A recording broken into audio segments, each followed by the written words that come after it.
이른바 검언유착 의혹의 당사자인 이동재 전 채널A 기자가 강요 미수 혐의로 재판에 넘겨졌습니다. 하지만 유착 당사자로 지목된 한동훈 검사장은 공범으로 적시되지 않아서 사실상 검언 유착 의혹을 규명하는 데 실패했다는 평가가 나오고 있습니다. 박기환 기자입니다.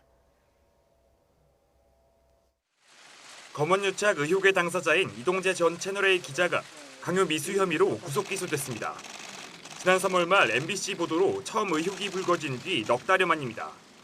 이 전 기자는 이철 전 벨로인비스트 코리아 대표에게 검찰이 강도 높은 수사를 벌일 것이라며 여권 인사 비위를 제보하도록 협박성 취재를 한 혐의를 받습니다. 저랑 통화한 사람이 검사장이고 또 윤석열하고 되게 가까운 검사장이고 이렇게 하면은 실형은 막을 수는 있어요. 검찰은 후배인 채널A 백모 기자도 범행 실행 단계에서 이 전 기자와 공모했다고 보고 함께 재판에 넘겼습니다. 하지만 검찰과 언론의 유착이라는 의혹과 관련해 핵심 인물로 지목된 한동훈 검사장은 공범으로 적시되지 않았습니다. 수사팀은 한 검사장이 협조하지 않아 수사 기간이 길어지고 있다는 점을 이유로 언급했습니다. 한 검사장 휴대전화를 압수했지만 비밀번호를 알려주지 않아 포렌식 작업에 착수하지 못했고 1차 피의자 조사도 아직 마무리하지 못했다고 해명했습니다. 수차례 압수수색과 구속 수사는 물론 희대의 검사 육탄전까지 벌였지만 아직 이렇다 할 증거를 찾지 못했다는 걸 검찰 스스로 방증한 셈입니다. 논란의 핵심인 검사장과 기자의 유착 의혹도 사실상 규명에 실패했다는 분석이 나오는 이유입니다.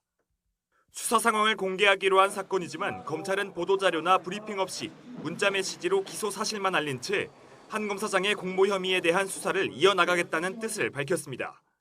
하지만 한 검사장 측은 공모 사실 자체가 없으니 공소장에 적지 못한 것도 당연하다면서 앞으로 검언유착 의혹이라고 왜곡해 부르는 것도 자제해달라고 당부했습니다.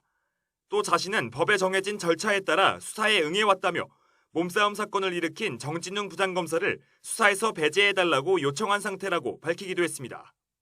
이 전 기자 측도 상대방을 제압할 만큼 구체적인 해악의 고지는 없었다며 재판 과정에서 강요 미수죄 성립 여부를 적극적으로 다투겠다고 밝혔습니다.